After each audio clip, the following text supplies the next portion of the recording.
அண்ணன் தம்பி வில்லன் நண்பன் நல்லவன் கெட்டவன் கதையின் நாயகன் என எந்த கதாபாத்திரமாக இருந்தாலும் அதில் கச்சிதமாக பொருந்தக்கூடிய நடிகர் பிரேம்குமார் அவர்களை அன்போடு பேச அழைக்கிறோம்.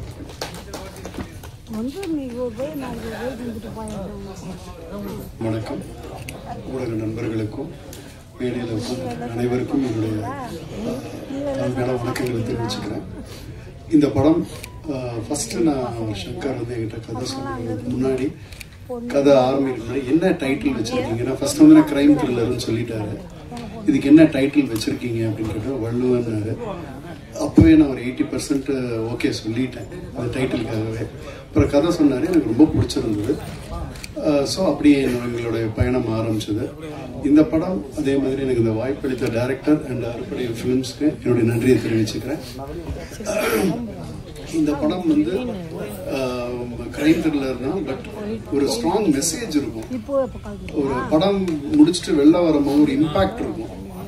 ஆஹா, இதெல்லாம் நடந்திருக்கு, ஆனால் பவர் இருக்கிறவங்க என்ன தப்பு பண்றாங்க, அதை எப்படி தட்டி கேட்கறதுன்னு தெரியாம நம்மளாம் இருக்கும்போது அதை வந்து அதுக்கு ஒரு சால்வ் இருக்கு. இதுல அதுக்கான விஷயங்கள் இருக்கு. ஸோ அது நம்ம ஹீரோ தான் பண்றாரு. ஸோ அதனால ரொம்ப நல்லா இருக்கும். நல்ல படங்கள் நீங்க டெஃபினட்டா கண்டென்ட் உள்ள படங்களை நல்லாவே வரவேற்கிறீங்க. ஸோ அந்த வகையில் இந்த படமும் பேசப்படும்ன்றதுல எனக்கு சந்தேகம் இல்லை. So I wish all good luck and this film should run. டெஃபினட்டாக ஓடுன்ற நம்பிக்கை இருக்கு. ஸோ நீங்களாம் ஊடகங்கள் இதை வந்து படம் ரிலீஸ் ஆகிற முன்னாடி பார்த்துட்டு பிடிச்சிருந்ததுன்னா நல்லபடியாக ப்ரமோட் பண்ணீங்கன்னா ரொம்ப சந்தோஷம். வாய்ப்பளித்ததுக்கு மிக்க நன்றி.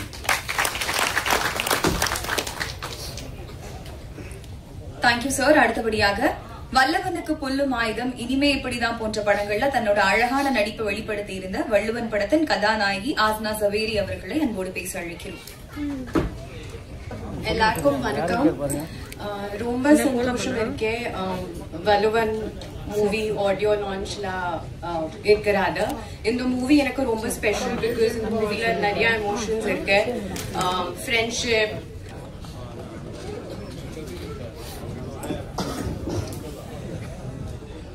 வள்ளுவன் திரைப்பட இசை வெளியீட்டு விழாவுக்கு வருகை தந்துள்ள நண்பர்கள், பத்திரிகையாளர்கள், ஊடகவியலாளர்கள், அதுபோன்ற மேடையில் இருக்கின்ற வள்ளுவன் திரைப்படத்தின் கலைஞர்கள், தொழில்நுட்ப கலைஞர்கள், டெக்னீஷியன்ஸ், நடிகர்கள் அனைவருக்கும் இதனுடைய மாலை வணக்கத்தை தெரிவித்துக் கொள்கின்றேன்.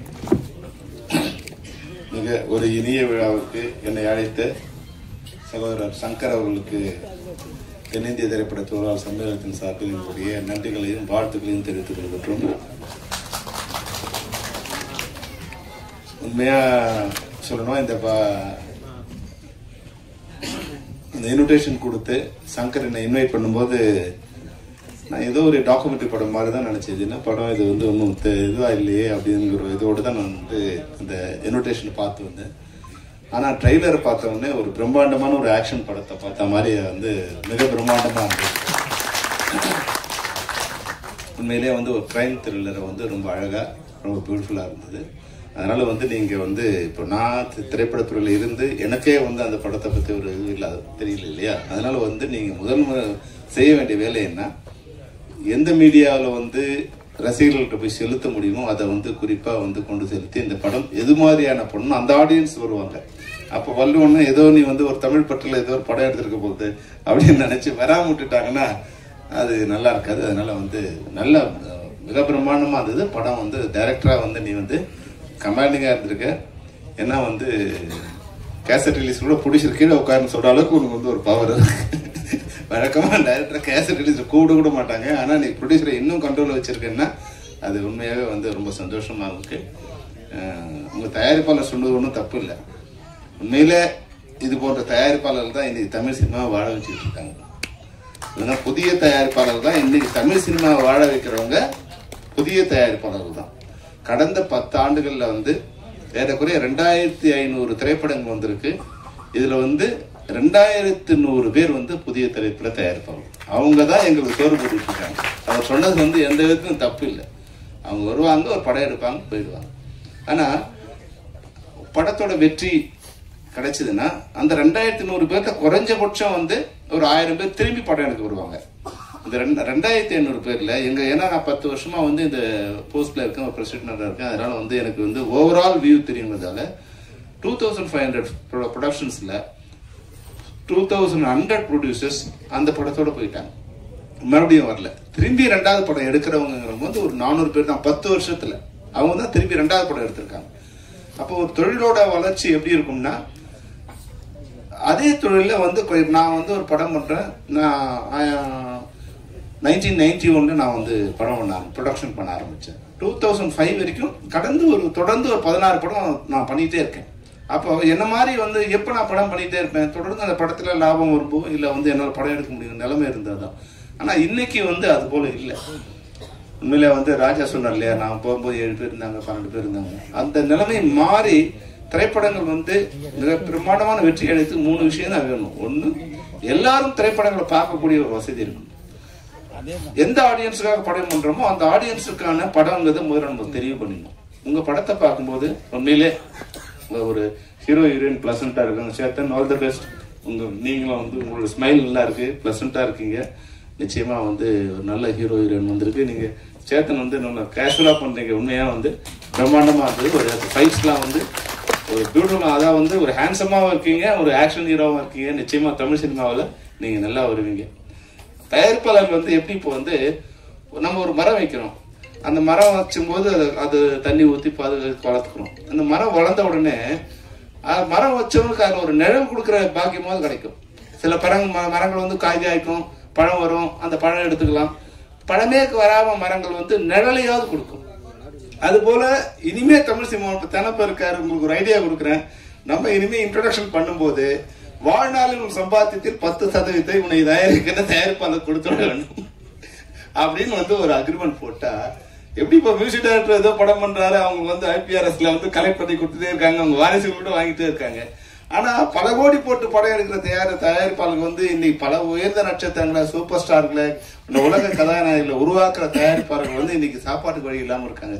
குறைஞ்சபட்சம் இது மாதிரி ஒரு ரூல் நீங்க கொண்டு வந்து வச்சீங்கன்னா 10% வேணா, ஒரு 5% ஒண்ணு சம்பாத்தியத்துல 5% ஒண்ணு யாரு ஆளாக்குனாங்களோ அவங்களுக்கு வந்து நீங்க வந்து கான்ட்ரிபியூஷன் கொடுக்கணும் அப்படிங்கிற சிஸ்டம்னா தயாரிப்பாளர் குறைஞ்சபட்சம் நல்லா இருப்பாங்க. ஆனா இந்த படத்தோட கண்டென்ட் வந்து சொன்னார் வந்து உண்மையான வந்து ஒரு விஷயம் என்னன்னா, இன்னா செய்தாரை ஒருத்தில் அவர் நன்மையும் செய்துவிடும். இது யாருக்கு? நாணம்னா வெக்கம். வெக்கப்படுறவங்க தானே நீங்க அது மாதிரி பண்ண முடியும். வெக்கப்படுறதுக்குன்னா நீங்க இன்னா செய்யாம இருக்கலாம். ஆனா இன்னைக்கு சூடு சொன்ன இல்லாம வெக்கம் இல்லாம வந்து மனிதர்களாக நினைக்காத ஜென்மங்கள் இருக்கும்போது அந்த இன்னா செய்தாருக்கு இன்னாதான் செய்யணும், அங்க இனிமை செய்ய முடியாது. அதுதான் இன்னைக்கு இருக்கிற சிச்சுவேஷன். அதனால இந்த திரைப்படத்தில் சொல்லப்படுற வார்த்தை மிக முக்கியமான விஷயம். ஏன்னா பல வேறு நாடுகளுக்கு போகும்போது என்னன்னா, மற்ற கண்ட்ரிஸ் போகும்போது, வளர்ந்த நாடுகளில் போடும்போது பொதுமக்கள் citizen, they will treat citizen as a king. எல்லா பொதுமக்களையும் ராஜா மாதிரி ட்ரீட் பண்ணுவாங்க, குற்றவாளிகளை கிரிமினல் மாதிரி ட்ரீட் பண்ணுவாங்க. இங்க என்னன்னா, சாதாரண பொதுமக்கள் வந்தா கூட அவன் குற்றவாளி மாதிரி பார்ப்பான் போலீஸ்கார். ஆனா குற்றவாளி வந்தா அவன் ராஜா மாதிரி பார்ப்பான். இதுதான் நம்மளுடைய சிஸ்டம். அப்படி இருக்கு. நான் வந்து ஒரு திரைப்படத்துக்காக வந்து சும்மா ஜெயில் எப்படி இருக்கு அப்படிங்கிற ஒரு ஸ்பெஷல் பர்மிஷன் வாங்கிட்டு உள்ள போய் வந்து பார்த்தேன். அப்போ கொஞ்சம் கைதிகளோட பேசிட்டு இருந்தேன். அப்போ ஒரு கைதி பார்த்தோம், ரொம்ப சின்ன பையன். அவன் சின்ன பையனா வந்து ஒரு 34-35 இருக்கும். அவன் வந்து ஒரு மர்டர் பண்ணிட்டான். அவன் ஆயுள் தண்டனை அடைஞ்சிருக்கான். இப்போ வந்து அவனை அடுத்த சில மாதங்கள் ரிலீஸ் ஆக போறான். அதாவது அப்போ அவன் மர்டர் பண்ணும்போது என்ன ஏஜ் பாருங்க, 18+ அவனுக்கு. என்னன்னு கேட்டா, ஃப்ரெண்ட்ஸ் எல்லாம் பேசிட்டே இருந்திருக்காங்க, படிக்கட்டுல இருந்து பேசிட்டு இருக்காங்க. கோவம் வந்து தள்ளிட்டு இருக்கான். தள்ள உடனே அவன் கீழே போய் விழுந்துருக்கான், அடிபட்டு டெத்து. அதோட முடிச்சிருந்தாலும் அவனுக்கு பிரச்சனை இல்லை. அவன் என்ன பண்றான், பயத்துல அவன் ஃப்ரெண்டுக்கு ஃபோன் பண்ணிருக்கான். ஃப்ரெண்டுக்கு ஃபோன் பண்ணி, டே என்னடா பண்ணலாம் வாடா, இது மாதிரி ஆயிடுச்சுடான்னு அவன் வந்திருக்கான். அந்த அடலசன்ட் ஏஜ்ல என்ன பண்றதுன்னு தெரியாம வந்து என்ன பண்ணிருக்காங்க, அந்த பாடியை கார்ல போட்டு வண்டலூர் கொண்டு போயிட்டு அதை பெட்ரோல் ஊற்றி கொளுத்திட்டு வந்துட்டான். அதுதான் பெரிய கிரைம் ஆயிடுச்சு. அப்போ அவனுக்கு வந்து லைஃப் அந்த நோக்கம் இல்லை, எந்த விதமான இதுவும் இல்லை. இப்போ வந்து அங்கே நாங்கள் போகும்போது அங்கே வெளியே ஹோட்டல் மாதிரி வச்சு அவங்களுக்கு வந்து, ஏன்னா இது மாதிரி நன்னடத்தையோடு இருக்கிற கைதிகளுக்கு அவன் வேற எந்த தப்பும் பண்ணல. அவனுக்கு 35 இயர்ஸ், அவன் ரிலீஸ் பண்ண போறான். அப்போ பேசிட்டு இருக்கும்போது சொன்னா, வேற 2-3 கைதிகளா இருக்காங்க. அவன் ஒரு விஷயம் சொன்னான். என்னன்னா, பிளான் பண்ணி பண்ணியா அப்படின்னு ஒருத்தர் கேட்குறோம். அவன் சொன்னதான் இன்னைக்கு இந்திய நடப்பு. அவன் சொன்னான், பிளான் பண்ணி பண்ணா அவன் உள்ள இருக்க வேண்டிய அவசியம் இல்லை சார். எமோஷனல் மர்டர் பண்றவன் தான் இங்க உள்ள இருக்கான் சார். பிளான்டு கிரிமினல்ஸ் எல்லாம் வெளியே இருக்கான் சார். அப்போ அந்த இது வந்து மிக அழகா இந்த திரைப்படத்துல ஒரு கருவா எடுத்திருக்காங்க. அப்புறம் இன்னொரு விஷயம் என்னன்னா, இன்னைக்கு இருக்கிற சிஸ்டத்துல பெண்கள் வந்து மிக மிக பாதுகாப்பா இருக்க வேண்டிய அவசியம் இருக்கு. அதாவது இப்ப வீட்டை விட்டு வெளியே போகலாம் கூட இன்னைக்கு நீங்க சோசியல் மீடியால பாப்பீங்க, இன்னொருத்தரை பார்க்கும்போது அதை நம்ம என்ஜாய் பண்ணுவோம்.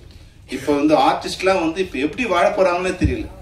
அவங்கள வந்து ஆஃப் நியூடாவோ இல்ல நியூடாவோ டாப்லெஸ் ஆவோ இது மாதிரி வந்து அவங்களுடைய அவங்க நாலேஜே இல்லாம அது மாதிரியான ஏஐல அது மாதிரி வந்துகிட்டே இருக்கு. முன்னாடி இருக்க ஆடியன்ஸ் ஒரு பழைய ஸ்டில்ஸ் வெளியே வரும்போது வந்தா கூட அவங்க கஷ்டப்படுவாங்க. ஏதோ சின்ன வயசுல ஏதோ ஒரு படம் பண்ணும்போது பண்ணா இருக்காரு. ஆனா இன்னைக்கு அது வயசானவங்களா இருக்காங்க, இல்ல வந்து பழைய ஹீரோயின்ஸா இருக்காங்க, அவங்க எல்லாருமே வந்து இன்னைக்கு ஸ்கிரீன்ல வந்து அது மாதிரி சோசியல் மீடியா பார்க்கும்போது இந்த நாடு எப்படி பாதுகாக்க போகுது, இந்த பொதுமக்களை இந்த பெண்களை எப்படி பாதுகாக்க, இதுக்கு ஒரு என்ன சட்டம் இருக்கு, இதை எப்படி வந்து எல்லாருமே பாதிக்கப்பட போறாங்க, இவங்களை எப்படி காப்பாற்ற போறாங்க. என்னோட டாக்டர் இப்ப வந்து ஏஐ படிச்சுட்டு இருக்கா யூஎஸ்ல. ஒரு வார்த்தை சொன்னா, டாடி மனித குலத்துக்கு எதிரான ஒரு படிப்பை இப்ப எங்களுக்கு கத்துக் கொடுத்துட்டு இருக்காங்க. இதுதான் ஏஐ, இது மனித குலத்துக்கே எதிரான ஒரு விஷயம், இதை வந்து எங்களுக்கு கத்துக் கொடுத்துட்டு இருக்காங்க அப்படின்னு. அப்போ ஆர்டிபிஷியல் இன்டெலிஜென்ஸ்ங்கிறது வந்து அவ்வளவு மோசமா இருக்கு. அப்போ இது போன்ற குற்றங்கள் வந்து இனிமே வர ஆரம்பிக்கும். நம்மளுடைய பெண் குழந்தைகளை சோசியல் மீடியாவில் வந்து அவங்களோட போட்டோஸ் அது வெளியே கொடுக்கும் போதோ இல்லை சாதாரணமாக வெளியே கொடுக்கும் போதோ நம்ம ரொம்ப கேர்ஃபுல்லாக இருக்க வேண்டிய அவசியம் இருக்கு. இன்னொன்று, இது போல ஊடகங்கள்ல இல்லை எது ஒன்றாலும் பேசலாங்க நிலைமையில இருந்து பொதுமக்களும் தங்களையும் பாதுகாக்க நிச்சயமா இது போன்று பாதிக்கப்பட்டவங்க இது மாதிரி வந்து ஒரு கட்டத்தில் வந்து ரிவர்ஸ் ஆவாங்க. அன்னைக்கு வந்து நாடு வந்து வன்முறையை நோக்கி தள்ளப்படும். எல்லார் கையிலையும் கத்தி இருக்கும். பாதிக்கப்பட்டவன்னா ஒண்ணு அவனுக்கு நீதி கிடைக்கணும், இல்லைன்னா அதுக்கான நீதியை அவனே தேடிப்பான். அதுதான் இந்த திரைப்படத்தின் மூலமா சொசைட்டிக்கு நம்ம இயக்குனர் கொடுத்துருக்காங்க. இந்த திரைப்படம் எனக்கு பார்க்கும்போது ஒரு பிளசண்டா இருக்கு. முக்கியமா அஸ்வத்துக்கு வந்து கங்க்ராச்சுலேஷன்ஸ் அஸ்வத். அதை விட வந்து இயக்குனர் சிறப்பா பண்ணியிருக்காரு. ஆனா எனக்கு வந்து கேமராமேன் எங்க இருக்காரு, நிச்சயமா பியூட்டிஃபுல்லா பண்ணிருக்காரு. கேமராமேன் வந்து அவ்வளோ பியூட்டிஃபுல்லா பண்ணிருக்காங்க. ஒரு சாதாரண ஒரு ராக்கை வந்து அழகா வந்து ஃப்ரேம் பண்ணி எல்லாமே ஒரு சாதாரண இடம் தான், நாங்கள் பார்த்த இடம் தான்.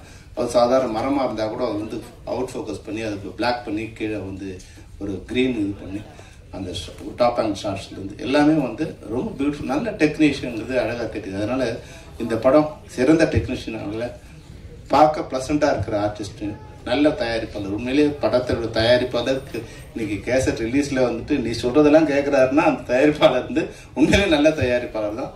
அவர் நல்லா இருந்தானா இந்த படம் ஓடினாலும் நிச்சயமா அந்த தயாரிப்பாளர்கள் வந்து நிச்சயமா ஒரு 4-5 படம் எடுப்பாங்க.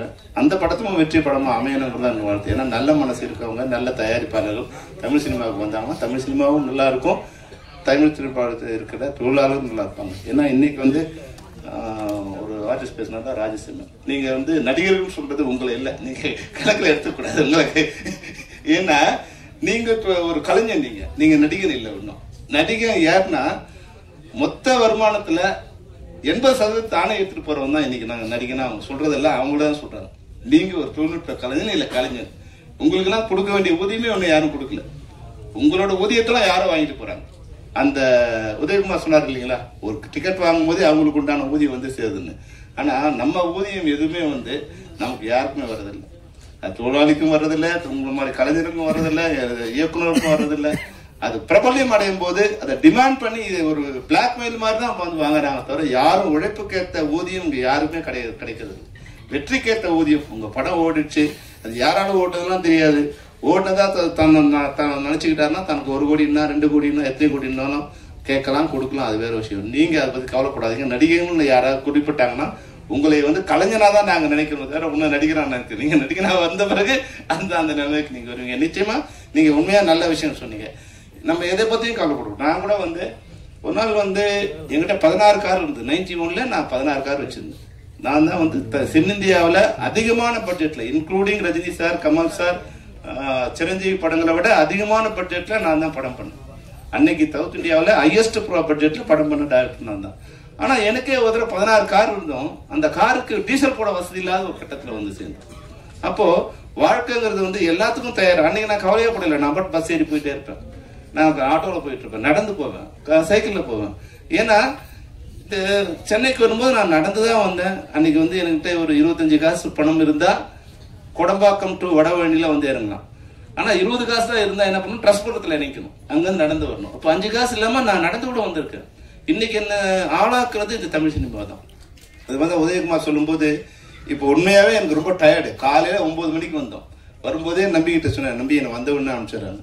ஆனா ஜான் வந்து சொன்னார், அண்ணா நீங்க கொஞ்சம் கடைசியா பேசினா நல்லா இருக்கும். அப்போ அதையெல்லாம் வந்து ஏன் எடுத்துக்கிறோம்னா, ஏதோ ஒரு வகையில இன்னைக்கு வந்து ஆர்கே செல்வமணினா இன்னைக்கு வந்து தமிழ்நாட்டுக்கோ இந்தியாவுக்கோ தெரியுதுன்னா அது காரணம் வந்து இது மாதிரி திரைப்படங்கள் தான், திரைப்படத்துறையில் இருந்ததாக தான் எல்லாரும் தெரியுது. என்னால் முடிஞ்ச ஏதோ ஒரு உதவியை, அது மட்டும் இல்லாம சங்கர் வந்து என்னோட நெருங்கிய நண்பர், பல்வேறுங்களை என்னுடைய தேர்தலில் இருந்து பல்வேறு இடத்துல என் கூடவே இருந்து அவர் எனக்கு ஒர்க் பண்ணியிருந்திருக்காரு.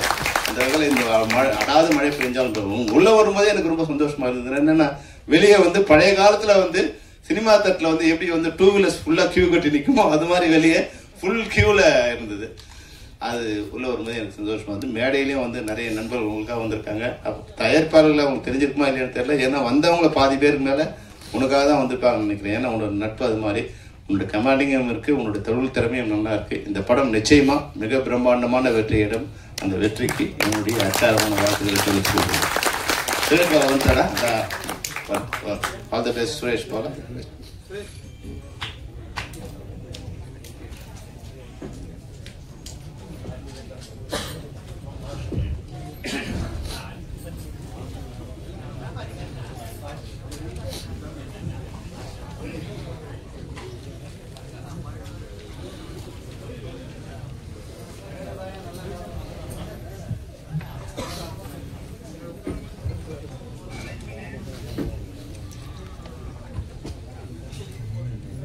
மேடையில் வீற்றிருந்த பெப்சி தலைவர் ஆர்கே செல்வமணி சார் அவர்களுக்கும், எங்கள் தமிழ்நாடு இயக்குநர் சங்க தலைவர் ஆர்வி உதயகுமார் சார் அவர்களுக்கும், எங்களுடைய தமிழ்நாடு இயக்குநர் சங்க செயலாளர் திரு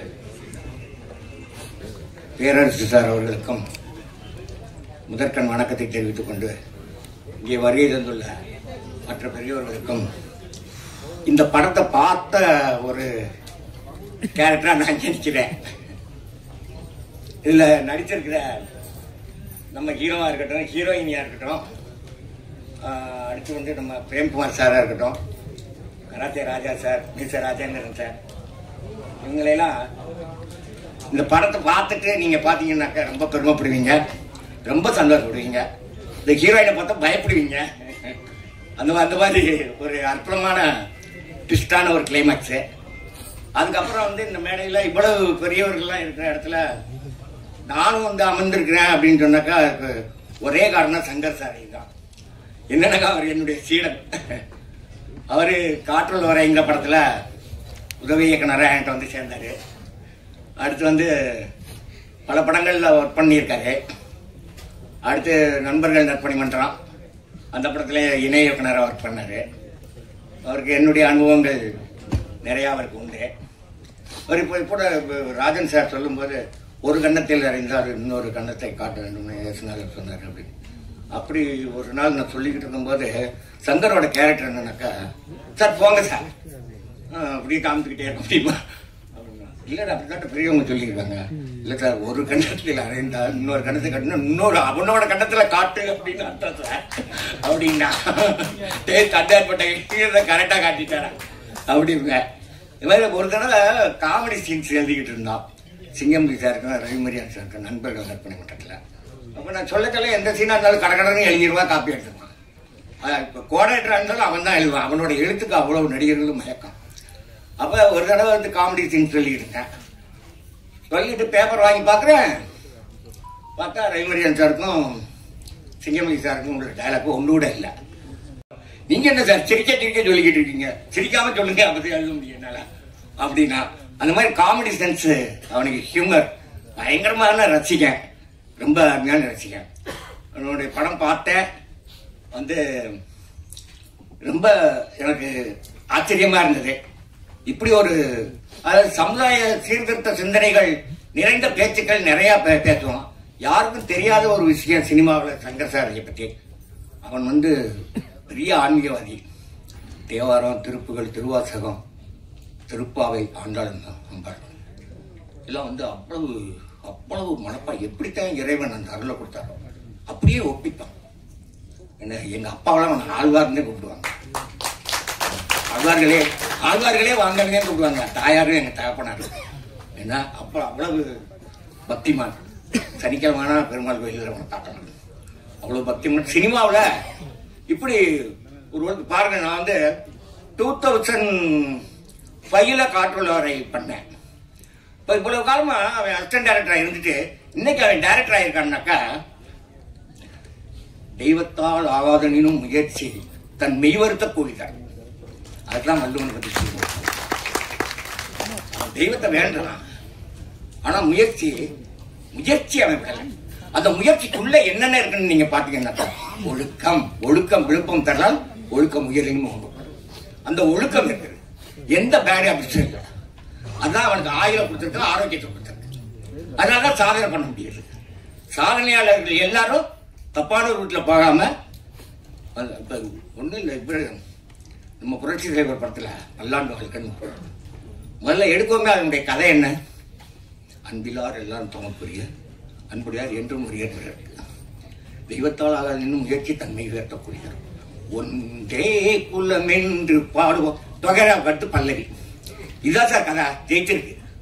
அதனால அந்த திருக்குறளை எடுத்துக்கிட்டு அதுக்கு விளக்க பரிமையாளர்கள் இருந்து நம்ம குரலோவியம் தந்த கலைஞரைய வரைக்கும் அதுக்கு விளக்கங்கள் நிறைய சொல்லியிருக்காங்க. நம்ம சங்கர் சாரி அது படமா எடுத்திருக்க, திரைக்கதை எழுதி, தெளிவுரை, விளக்க உரை, இது திரைக்கதை. அதனால வள்ளுவனை இங்க நினைவுக்கு கொண்டுட்டு வர்றது கட்டாயமா இருக்குது என்பதை நினைவுபடுத்தக்கூடவும் ஆசைப்படுகிறேன். சமீபத்தில் கூட நடந்த ஒரு மாணவர்கள் பாராட்டு விழாவில் நம்ம முதல்வர் சொன்னார், விஞ்ஞான உலகத்தில் என்னென்னமோ போய்கிட்டு இருக்குது, மாணவ செல்வங்களே, வாழ்க்கை அறிவு, வாழ்வறிவு, வாழ்வியல், அதை நம்ம மறந்துடக்கூடாது. அதுக்கு நம்மளை காப்பாற்றக்கூடியது திருக்குறள் தான், திருவள்ளுவர் தான் அப்படின்னு சமீபத்தில் சொன்னார். உண்மையான ஆர்கே செல்வமணி சார் சொன்னார், ஏஐ மேட்டுன்னு மனிதனுக்கே ஆப்போசிட். படத்துல தான் ஒரு வில்லனை நம்ம காட்டிக்கிட்டு இருந்தோம். இப்ப பாக்குறவங்களுக்கு வில்லன் இருக்கான், படத்துக்குள்ள வில்லன் இல்ல, பார்த்துக்கிட்டு இருக்கவங்களுக்குள்ளேயே ஒரு வில்லன் இருக்கான். அது ஏஐ போன்ற விஞ்ஞான முன்னேற்றம்னு சொல்றதா எப்படின்னு சொல்லி எங்க கொண்டு ஓட போதும். அதனால இந்த காலகட்டத்தில் இவ்வளவு பொறுமையோடையும் இருந்து இவ்வளவு தூரத்துக்கு இந்த இதுல மியூசிக் டைரக்டர் நான் ரொம்ப பாராட்டுறேன். ரொம்ப அருமையான பாடல்கள். இது எனக்கு முன்னாலேயே எனக்கு இந்த பாடல்லாம் வந்து போட்டு காமிச்சிட்டாரு. அப்பவே நான் உங்களுக்கு மெசேஜ் அனுப்பிச்சிருந்தேன். அடுத்து கேமராமேன் சார் சுரேஷ் சார் ரொம்ப அருமையா பண்ணியிருக்காரு. அதுக்கப்புறம் இந்த படத்துல எல்லாரும் பேசும்பொழுது இந்த இணை இயக்குனர், துணை இயக்குநர்கள் வந்து மறந்துடுவாங்க. நான் வந்து என்னுடைய துணை இயக்குனரை இருந்து இணை இயக்குனர் சங்கர வாழ்த்து தானே வந்திருக்கேன். அப்ப அவருடைய இணை துணை இயக்குநர்கள் நான் வாழ்த்தணும் இல்லையா? அதனால அவரு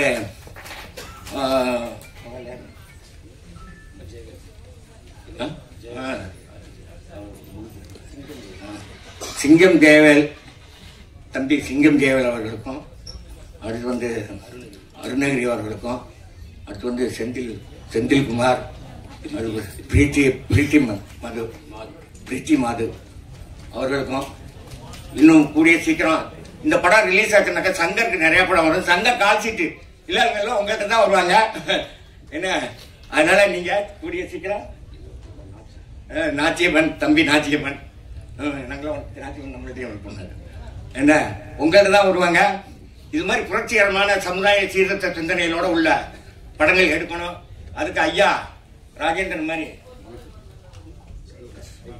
சைகுமார் அவர்கள் மாதிரி ப்ரொடியூசர்கள் ஆண்டோர் நகரால் அவங்களுக்கெல்லாம் கிடைக்கணும், எல்லாரும் படம் பண்ணணும் அப்படின்னு மனமான வாழ்த்து.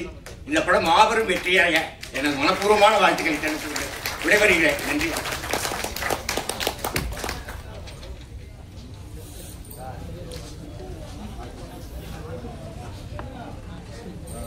பெண்கள் சார்ந்த எல்லா நிகழ்வுகளிலும் கலந்து கொண்டு பணியாற்றி வருகிறார். பெண்களுக்கு பெருமை சேர்க்கும் பணிகளில் பங்காற்றும் அனைத்து பெண்களுக்கும் வள்ளுவன் குழுவின் சார்பாக வாழ்த்துக்களை கூறி நடிகை கோமல் அவர்களை பேச அழைக்கிறேன்.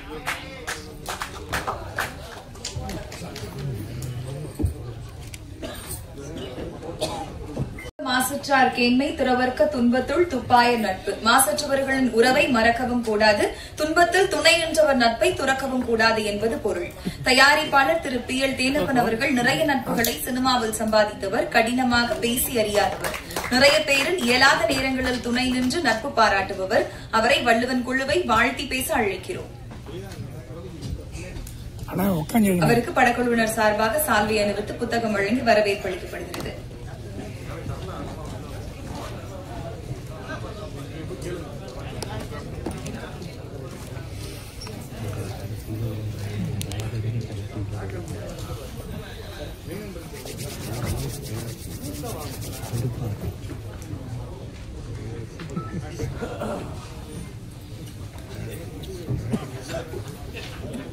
எல்லாருக்கும் பொறுமை போச்சுன்னு நினைக்கிறேன். என்ன பண்றது, பாவம் அவங்களோட ஆர்வம் சேத்தனோட ஸ்பீச்சில் தெரியுது. நம்ம நிறைய ஆடியோ ரிலீஸ் போயிருக்கோம், ஆனால் இவங்களோட வலி தெரியுது. நிச்சயமாக இந்த வலிக்கு ஒரு நல்ல வெற்றி கிடைக்கணும் என்று நான் இறைவனை வேண்டிக்கிறேன். அப்புறம் ஏன்னா ஒரு சேத்தன் கூப்பிட்டு தான் வந்தேன். இது ஒன்றும் இல்லை, நம்ம அந்த இது மாதிரி தான் நம்ம பீட்சா நினைக்கிறேன். பீட்சா படத்தில் இருக்கிற எல்லாருமே இன்றைக்கி இன்ட்ரடியூஸ் ஆகுறாங்க. அந்த டைம் தான் நான் ப்ரொடியூசர் கவுன்சிலில் செக்ரட்டரி இருந்தேன். அப்போ இதே மாதிரி தான் இருந்தால் இன்றைக்கி பார்த்தீங்கன்னா ஒரு விஜய் சேதுபதி அதில் இருக்க எல்லாருமே ஹிட் ஆகிட்டாங்க. அது மாதிரி இந்த படத்தில் நடித்த எல்லாரும் சரி, படத்தோட தயாரிப்பாளரும் சரி, வேலை பார்த்த அத்தனை பேருக்கும் பேரும் புகழும் கிடைக்கணும் என்று எல்லாம் இறைவனை வேண்டி விடைபெறுகிறேன். நன்றி.